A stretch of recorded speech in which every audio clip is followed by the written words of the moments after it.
Dice entonces la palabra de Dios en Apocalipsis capítulo 3, el versículo 7 en adelante. Escribe al ángel de la iglesia de Filadelfia. Esto dice el santo, el verdadero,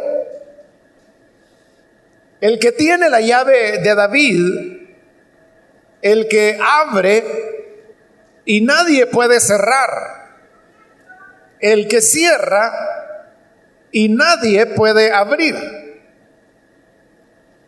Conozco tus obras. Mira que delante de ti he dejado abierta una puerta que nadie puede cerrar.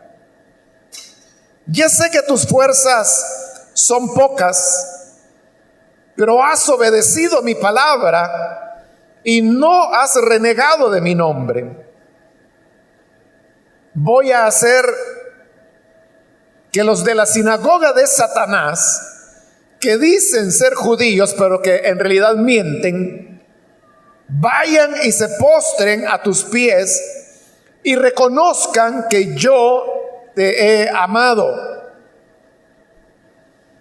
Ya que has guardado mi mandato de ser constante, yo por mi parte te guardaré de la hora de tentación que vendrá sobre el mundo entero para poner a prueba a los que viven en la tierra.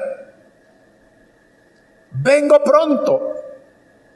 Aférrate a lo que tienes para que nadie te quite la corona. Al que salga vencedor, lo haré columna del templo de mi Dios, y ya no saldrá jamás de allí. Sobre él grabaré el nombre de mi Dios y el nombre de la nueva Jerusalén, ciudad de mi Dios, la que baja del cielo de parte de mi Dios. Y también grabaré sobre él mi nombre nuevo.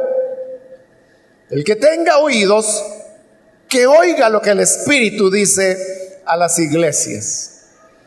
Amén. Hasta ahí dejamos la lectura. Pueden sentarse, por favor, hermanos. Como se habrá dado cuenta usted a través de la lectura, en esta oportunidad corresponde reflexionar en esta carta a la iglesia de Filadelfia. Filadelfia era la ciudad más pequeña y también la menos importante de las 7 ciudades donde están las iglesias a las cuales se les está enviando una copia de este libro de Apocalipsis. Y cuando digo que Filadelfia era una ciudad pequeña, me refiero a la población. Era realmente una ciudad con pocos pobladores y además también era una ciudad que era joven, podríamos decir, si la comparamos con otras ciudades que ya hemos visto, porque nos hemos encontrado en los mensajes a estas iglesias que algunas de ellas estaban en ciudades que tenían hasta 1200 años de antigüedad. Pero en el caso de Filadelfia, apenas tenía como unos 150 años de haber sido fundada en el momento en que esta carta les es enviada. Por supuesto, para nosotros 150 años nos parece bastante tiempo, pero porque lo estamos comparando con la vida del hombre. Pero si uno lo compara en relación a la vida de las ciudades y el tiempo que éstas se pueden extender a lo largo de la historia, resulta entonces que Filadelfia era una ciudad joven. Pero no solamente era joven y pequeña, hablando poblacionalmente, sino que también desde el punto de vista político, era una ciudad que tenía muy poca importancia. o al menos era la menos importante de las 7 que acá se mencionan. Filadelfia estaba ubicada en una región donde se daban con frecuencia terremotos, y eso había provocado que varias veces la ciudad había sido arrasada por los terremotos, y también había sido reconstruida varias veces. Entonces era, por decirlo de alguna manera, una ciudad que se levantaba y caía, se levantaba y caía, y precisamente por eso es que la ciudad se llamaba Filadelfia. Filadelfia, nosotros sabemos que se refiere al aprecio por el amor filial,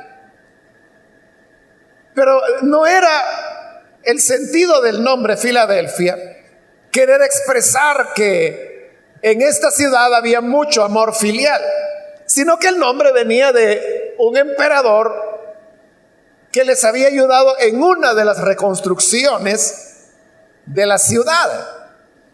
Ese emperador recibía el nombre de Filadelfo, y en honor a él, por haber ayudado a la reconstrucción de la ciudad, fue que se le dio el nombre de Filadelfia. Ahora, viene el Señor y en el versículo 7 comienza presentándose a sí mismo, y como lo hemos dicho en las cartas anteriores, el Señor toma ciertas características de Él que han sido mencionadas en el capítulo 1, que ya lo cubrimos, para presentarse con la iglesia. Pero en el caso de la iglesia Filadelfia, el Señor se presenta de una manera, o con elementos, podríamos decir, que no todos están en el capítulo 1. Pero además de eso, en la despedida de la carta, donde siempre hay una promesa, el Señor aquí se adelanta a algunos aspectos que vamos a ver mucho más adelante en este libro de Apocalipsis. Desde ese punto de vista podríamos decir que esta carta a Filadelfia era una carta que tenía características especiales y que la hacían diferente a las otras cartas que hasta ahora hemos estudiado. Ahora, ¿por qué esta carta es diferente? Una de las razones, hermanos, que podríamos mencionar es que usted sabe que para todas las iglesias, a excepción de Esmirna y Filadelfia, el Señor lo que tiene son muchos reproches, es decir, muchas cosas que a Él no le agradaban de estas iglesias. Repito, con la excepción de Esmirna, que es la iglesia pobre y sufriente, pero que el Señor le dice que es rica espiritualmente. Y en el caso de Filadelfia, es una iglesia que, como lo vamos a ver, el Señor dice que tiene poco poder, pero que Él la está bendiciendo de una manera que la va a exaltar, y esa exaltación que se describe es la mayor exaltación de las que se dan a cualquiera de las otras iglesias que acá son mencionadas.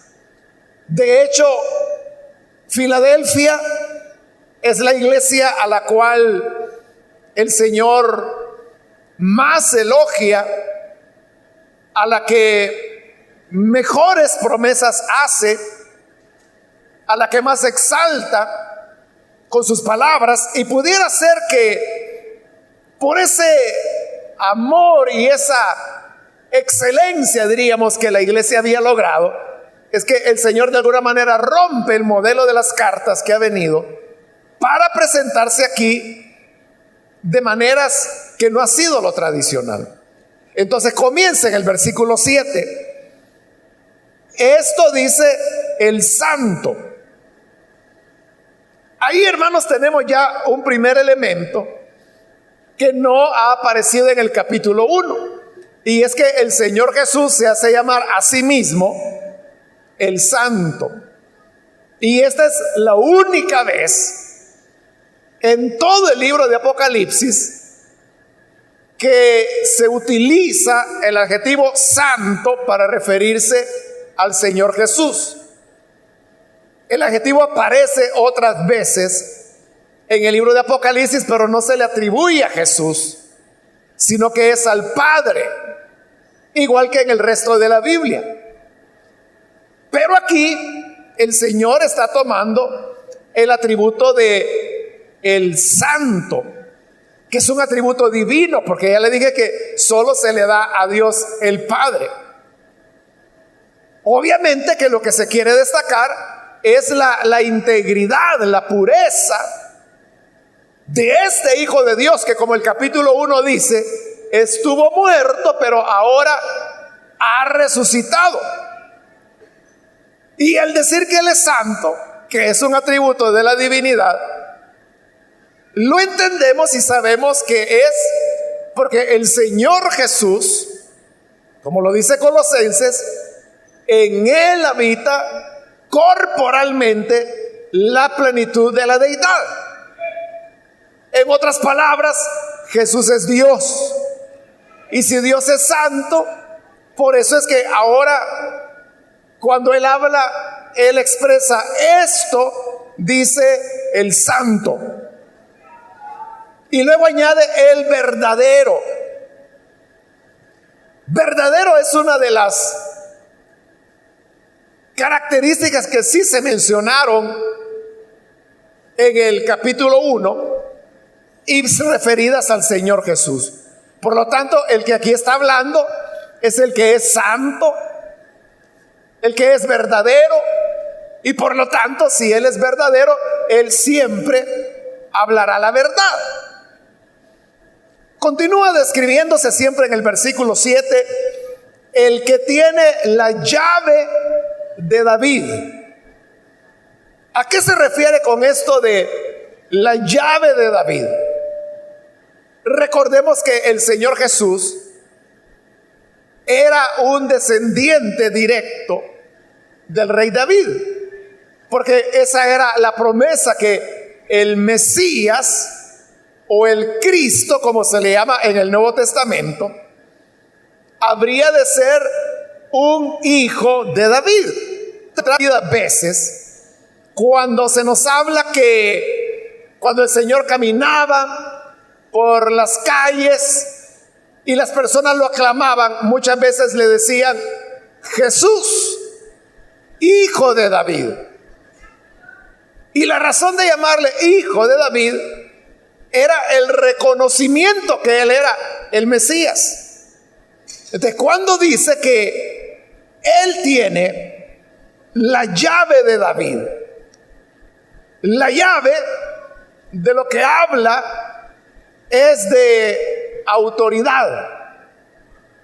Cuando los hijos crecen, hay un momento en que los padres vienen y le dicen: vaya hijo, te voy a dar la llave de la casa para que así puedas entrar cuando nosotros no nos encontremos. Pero cuando el padre le está dando la llave a su hijo o a su hija, le está entregando una responsabilidad, pero al mismo tiempo le está entregando un privilegio. Y es que con esa llave es como que él tiene autoridad ahora sobre la casa, porque puede entrar a ella, puede salir, puede determinar qué personas entran y quiénes no entran. Y por eso es que la llave es un símbolo de poder. Ahora, como se nos habla de la llave de David, esta, hermanos, no es una llave común y corriente, no es la llave de una casita y ni siquiera de una casona, sino que es la llave de aquel a quien se le dio la promesa. Pero el Hijo de Dios, el que ahora está hablando, es la promesa hecha realidad. Por lo tanto, si Él tiene la llave de David, significa que Él tiene la autoridad por ser hijo de David. Y porque Él tiene la llave, es que tiene la autoridad, como lo dice a continuación el versículo 7, para ser el que abre y nadie puede cerrar, el que cierra y nadie puede abrir. Entonces ahí tenemos el ejercicio de la autoridad de la llave de David. Y es que si usted abre una puerta, y como lo decimos popularmente, usted deja la puerta sin llave, nadie la puede cerrar. Usted la dejó abierta, nadie la puede cerrar, porque solo la puede cerrar el que tiene la llave. Y de igual manera, cuando usted cierra la puerta y le echa llave, nadie la puede abrir. Porque para abrirla se necesita la llave, pero si no la tiene, nadie la puede abrir. Solamente aquel quien tiene la llave, y quien la tiene es el Señor Jesús. Ahora, Él hace referencia a esa autoridad que Él tiene para abrir y que nadie puede cerrar, o cerrar y que nadie puede abrir, porque eso lo va a relacionar con una promesa que vamos a encontrar más adelante. En el versículo 8 dice: conozco tus obras, que es una frase que aparece en las 7 cartas. El Señor conoce todo lo de la iglesia y todo de los que somos miembros de su iglesia, el cuerpo de Cristo. Entonces dice: mira que delante de ti he dejado abierta una puerta que nadie puede cerrar. Esa es la relación a la cual yo le hacía referencia hace poco, que el Señor se presenta como aquel que cuando cierra nadie puede abrir, pero que si Él abre nadie puede cerrar. Le está diciendo entonces a la iglesia que Él ha abierto una puerta para la iglesia, y como Él la ha abierto, dice, nadie puede cerrar. ¿De qué nos habla esa puerta que el Señor ha abierto para la iglesia de Filadelfia? Realmente, hermanos, no es algo difícil de entender, ¿verdad? Hasta es una expresión que nosotros utilizamos, por ejemplo, en la oración. Usted le dice: Señor, por favor, ábreme las puertas. O cuando usted solicita oración, algún hermano o hermana le dice: hermano, ore por mí para que el Señor me abra puertas. Y eso es suficiente para que entendamos. Si a mí una persona me dice: mire, ore para que el Señor me abra puertas, ¿qué significa eso, que le abra puertas? Bueno, yo lo que haría es, dependiendo quién me lo está diciendo. Si el que me lo está diciendo es un predicador, yo le entendería que el Señor le abra puertas significaría la oportunidad de poder presentar el evangelio, que en ese sentido lo usa Pablo en una de sus cartas, cuando dice a la iglesia: oren por nosotros, porque se nos ha abierto puerta grande y eficaz para que podamos presentar el evangelio como debe ser. Ahí Pablo claramente está diciendo que lo que él llama una puerta abierta es la oportunidad grande y amplia de presentar el mensaje del evangelio.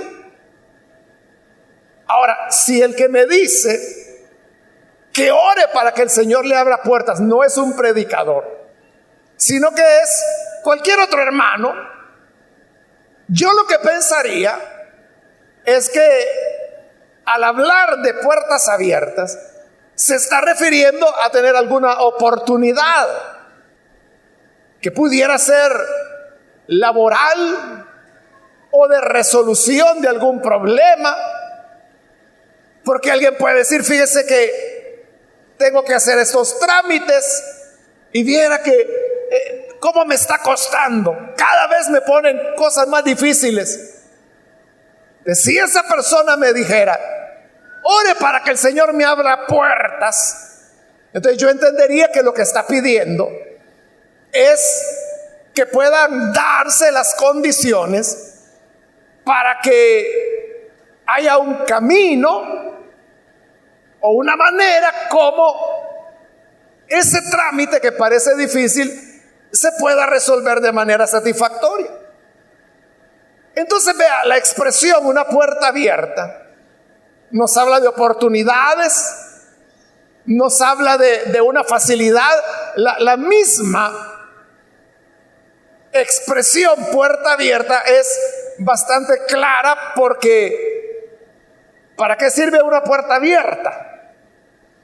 Para pasar por ella, ¿verdad? ¿Y para qué sirve la puerta cerrada? Para que nadie pase. Entonces, solo eso ya dice mucho, ¿no? Entonces, una puerta abierta incluso es como una invitación para que las personas pasen adelante. Hoy que hay tiendas que utilizan puertas de vidrio y a veces son vidrios polarizados, usted no puede ver hacia adentro por el polarizado, ¿verdad? Aunque de adentro lo están viendo a usted. Entonces, la gente se puede confundir y no sabe si la puerta está abierta o está cerrada porque no puede ver hacia adentro. No sabe si adentro ya la tienda está abierta, si hay clientes, si hay movimiento, si hay quien atienda. Por eso es que en algunos negocios usted ve que recurren a poner rótulos donde dice abierto. Entonces, pero si usted lee en un negocio un rótulo en la puerta que dice abierto, significa que puede entrar. Es como una invitación, es como que se le dijeran pase adelante. Entonces, ¿a qué se refería el Señor cuando le decía a la iglesia de Filadelfia: delante de ti he dejado abierta una puerta? Pues sería difícil, porque estamos viendo que la expresión se puede aplicar a diversos elementos, pero todos esos elementos tienen algo en común, que es a la conclusión a la que podríamos llegar, y es que se trata de una bendición, de una oportunidad que Dios le está dando a la iglesia, y le está diciendo: yo abrí esa puerta, nadie la puede cerrar. Por eso, hermanos, es que las bendiciones que el Señor nos da, nadie nos la puede quitar. Entonces, hay gente que dice: mire, bien bendecido el culto, pero cuando salí, este hermanito me dijo tal cosa que me quitó la bendición que traía. No se la puede quitar. Usted es el que la perdió porque se enojó a saber qué le pasó, o le dio mucha importancia, o le dio oídos a lo que no hay que ponerle atención. Porque el Señor dice: cuando yo abro, nadie cierra.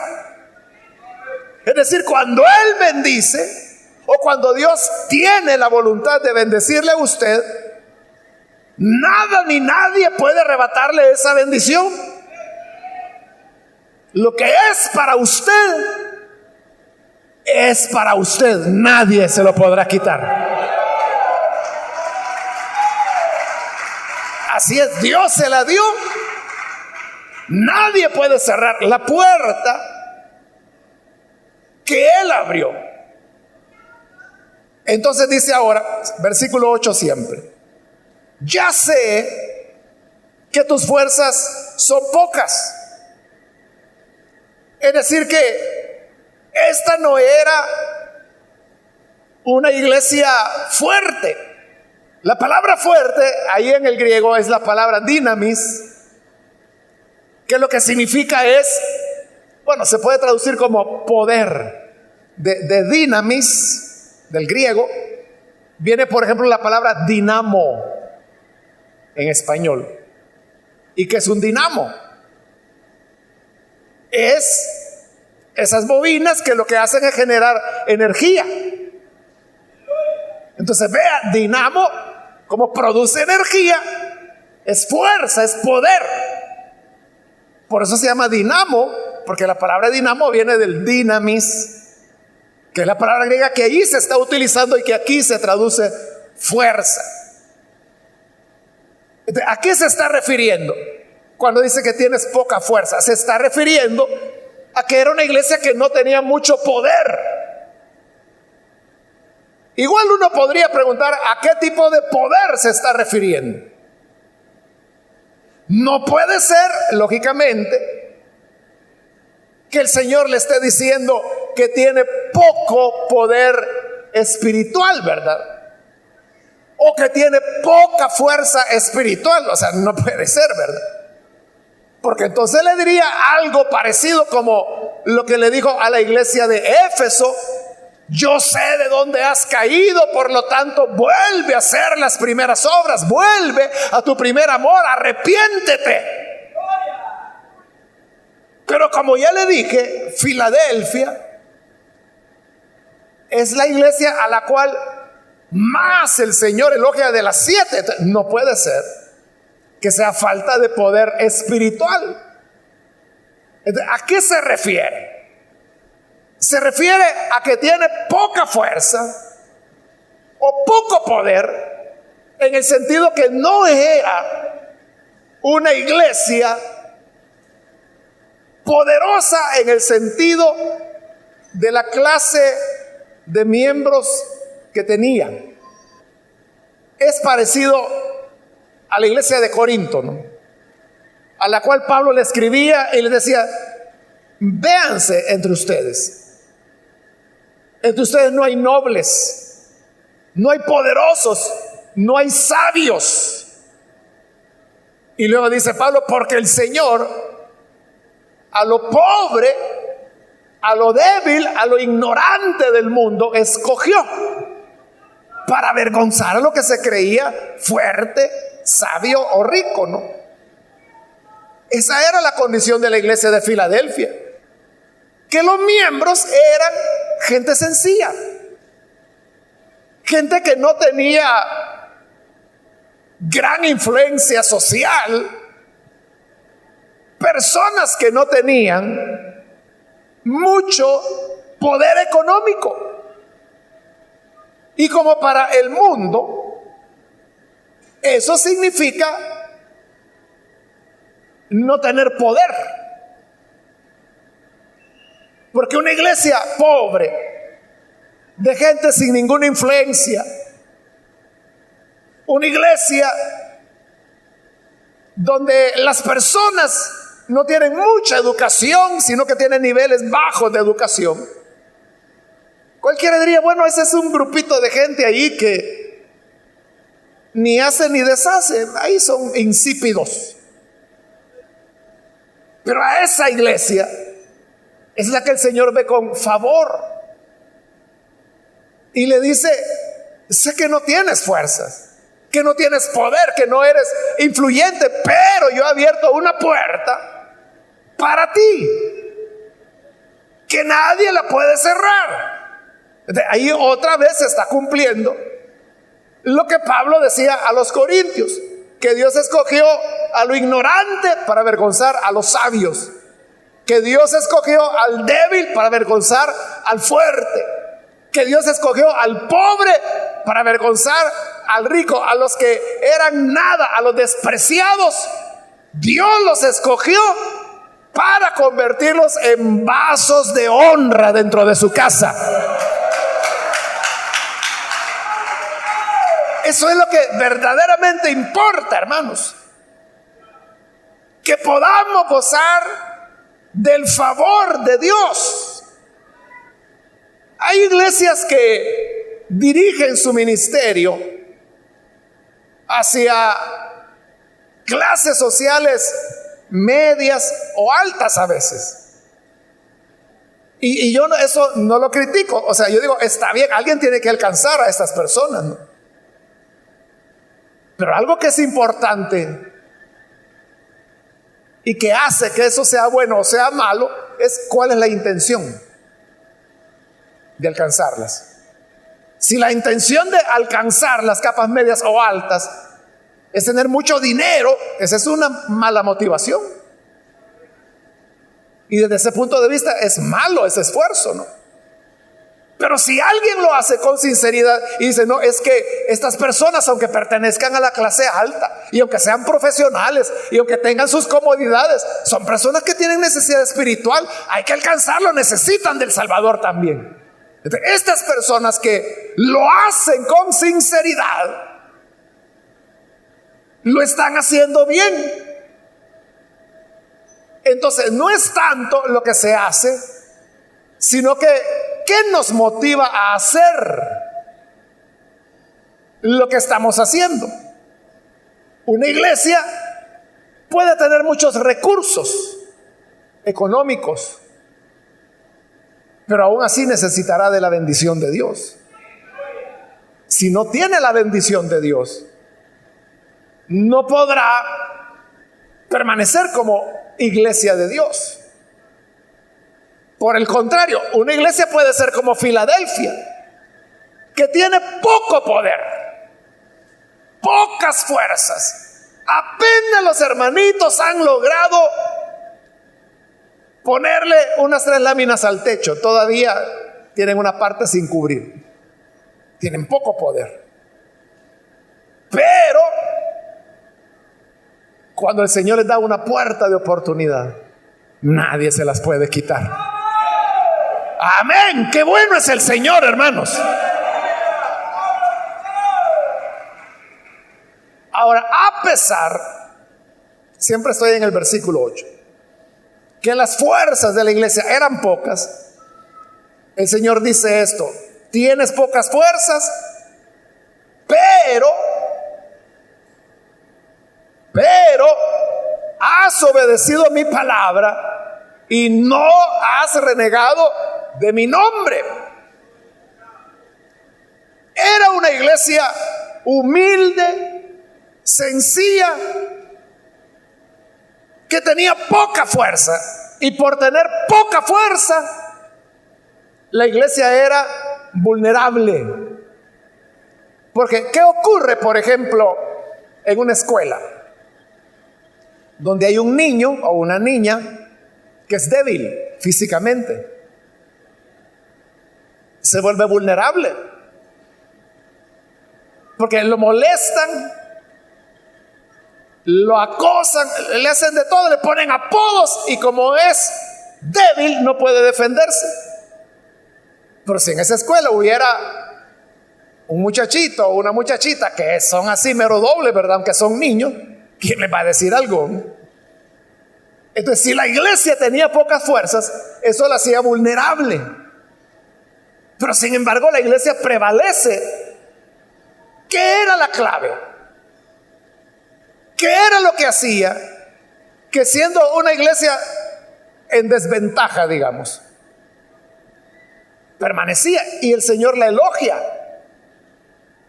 El secreto es lo que dice la parte final del versículo 8. Has obedecido mi palabra y no has renegado de mi nombre.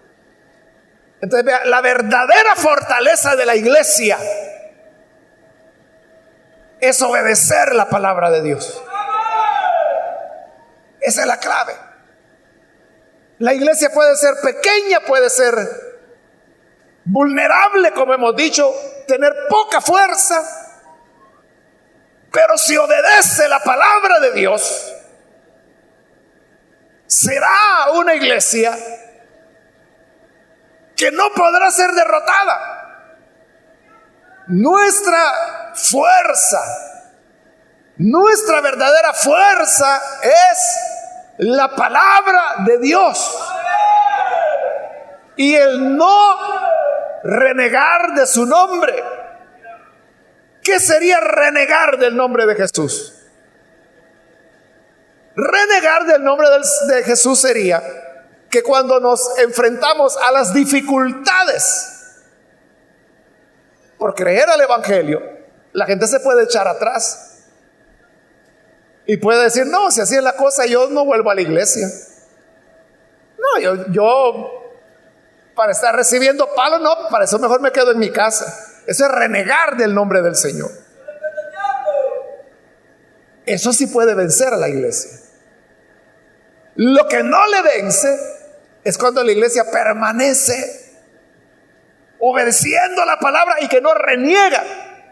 Y puede ser débil, puede ser de poca fuerza, pero si no reniega del Señor. Aquel que tiene la llave de David le dice: yo abriré una puerta, será para ti y nadie la podrá cerrar. Entonces, lo que nosotros tenemos que buscar, hermano, no son palancas. Lo que tenemos que buscar no es gente poderosa o influyente. Lo que tenemos que buscar es la obediencia a la palabra de Dios y no renegar del nombre del Señor. Es que ahí está toda la fortaleza. Y lo que estoy diciendo de la iglesia se refiere también individualmente a cada uno de nosotros.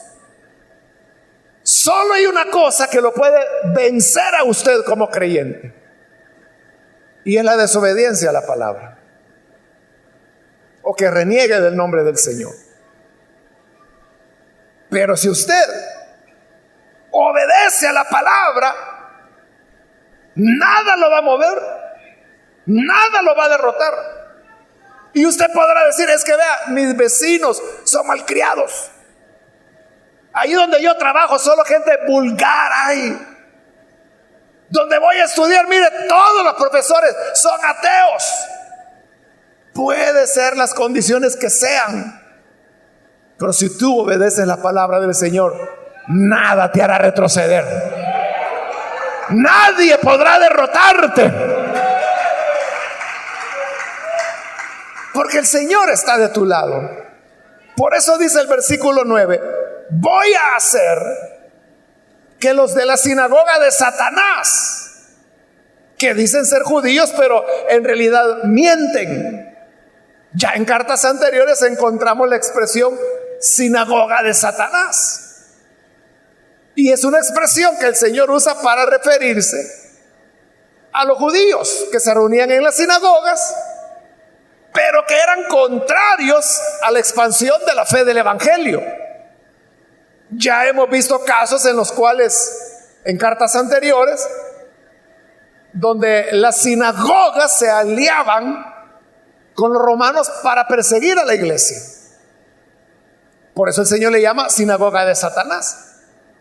Aquí no se nos describe qué era lo que hacía, pero obviamente alguna oposición o mucha oposición presentaba la sinagoga local, al punto que el Señor la llama sinagoga de Satanás, y agrega que dicen ser judíos pero en realidad mienten.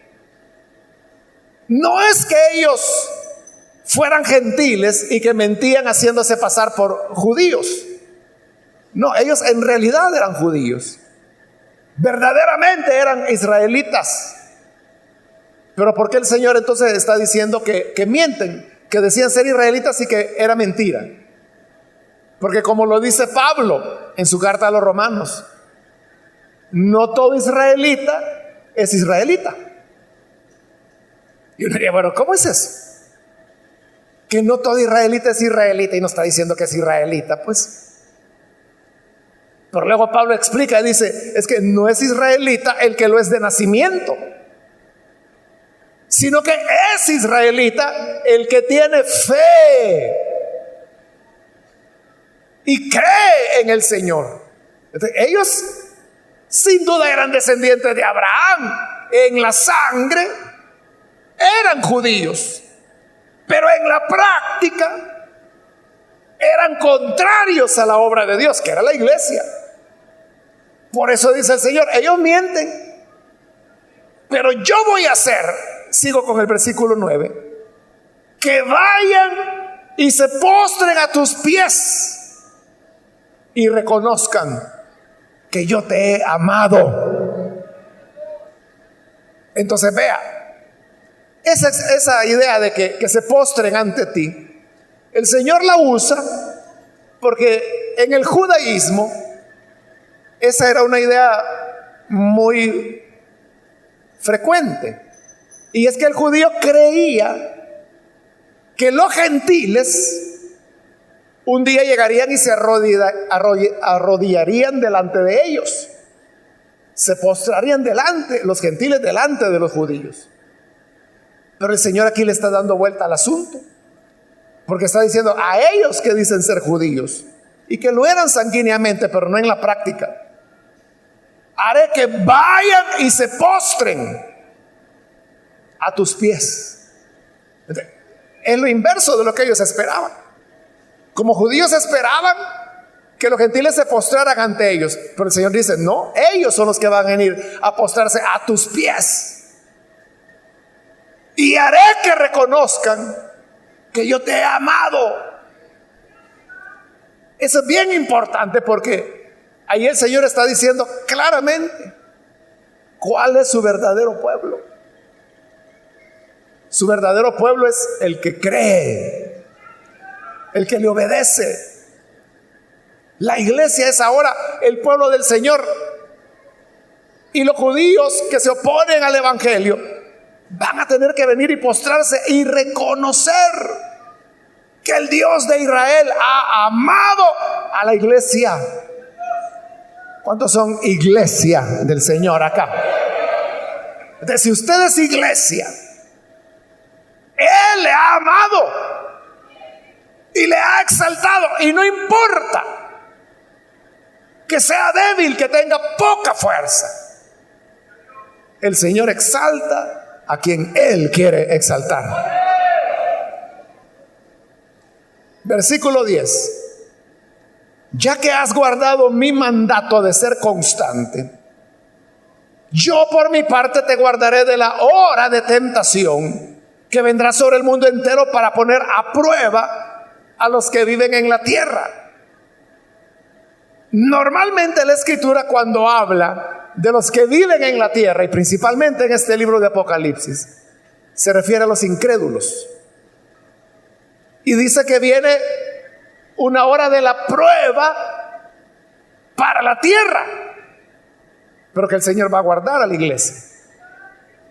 Eso se puede interpretar de dos maneras. Una es que la hora de la prueba que viene es lo que el Señor Jesús llamó la gran tribulación, que es el nombre que Él le dio en Mateo capítulo 24. Y que el Señor está prometiendo que va a guardar a la iglesia de esa hora de tribulación, de la gran tribulación. Y otra interpretación sería que Él se está refiriendo a las pruebas o dificultades de la vida diaria. No necesariamente tenemos que escoger una u otra interpretación. Si usted quiere, quédese con las dos. Pero la verdad no cambia. Y es que lo que el Señor está diciendo es que si nosotros guardamos su palabra, Él nos guardará a nosotros. De la tribulación, de las dificultades, de lo que usted quiera. La clave entonces es guardar la palabra. Y como dice ahí, ser constante. Eso es lo que el Señor demanda de nosotros. Constancia en la vida cristiana. Que no seamos fluctuantes, que no somos de los que por rato vamos, pero de regreso.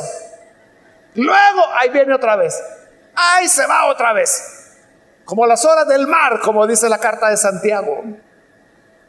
Constancia, permanencia. Es que hay que estar en lo que uno está, hermano. Si usted ha decidido seguir al Señor, sígalo, pero sígalo bien. Si ha decidido abrazar el Evangelio, sea constante, no sea haragán, no sea cobarde. No hay que ser flojos, hay que ser constantes. Vendrán dificultades, lo van a criticar, lo van a señalar, siempre habrá sinagoga de Satanás. Podrá llegar a tener pocas fuerzas, pero constante siempre. Versículo 11: vengo pronto. Vengo pronto. Sí, el Señor pronto viene. Mayor razón para estar constantes y guardando la palabra del Señor. Vengo pronto. Aférrate a lo que tienes para que nadie te quite tu corona. Igual que lo ha hecho con una carta anterior. El Señor lo que está diciendo es: mira, lo que tienes, agárralo bien. Agárralo bien, que nadie te lo quite. Es decir, Dios no nos pide más de lo que usted ya tiene. Pero lo que tiene, Él quiere que lo agarre bien. Que nadie se lo vaya a quitar, que nadie vaya a arrebatárselo, porque si se lo arrebatan, perderá su corona. Pero si lo retiene, retendrá su corona delante de Dios. La corona es un galardón. No tiene que ver con la salvación, es un galardón. Los galardones dependen de las obras del creyente. La salvación, usted sabe que es por gracia, no por obra, ¿no? La salvación no depende de las obras. Los galardones sí. Si perseveramos y somos constantes en hacer bien, tendrá galardón, la corona al final. Pero si retrocedemos, perderemos la corona. Por eso Él dice: aférrate a lo que tienes, para que nadie te quite la corona.